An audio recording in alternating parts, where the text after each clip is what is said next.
चले आपको एक मुकम्मल तफसीली और थोड़ा सा दिलचस्प नक्शा 2040 का खींच कर दिखाता हूँ। जब 6G अपनी पैक स्पीड पर होगा, गाड़ियाँ खुद चलेंगी और जिंदगी आज के मुकाबले में तकरीबन साइंस फिक्शन जैसी लगेगी। मोबाइल फोन 2040 में 6G के आने के बाद मोबाइल सिर्फ कॉल, मैसेज या वीडियो देखने का आला नहीं रहेंगे बल्कि होलोग्राफिक डिस्प्ले। आप जेब से फोन निकालकर 3D होलोग्राम हुआ में खड़ा करके वीडियो कॉल करेंगे। न्यूरो कंट्रोल, दिमागी सिग्नल से मोबाइल कंट्रोल होगा, सोचें और मैसेज टाइप हो जाएगा। ऑगमेंटेड रियलिटी लेंस, मोबाइल को आंखों के लेंस से कनेक्ट किया जाएगा।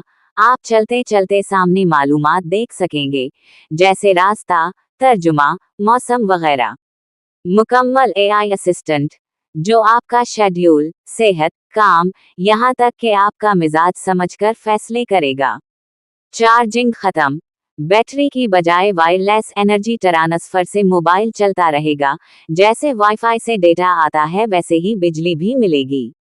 कारें 2040 में खुदकार ड्राइविंग, फुल ऑटोनॉमी, कारों में स्टीयरिंग व्हील ही नहीं होगा। बस मंजिल बताएं और सो जाएं, बाकी कार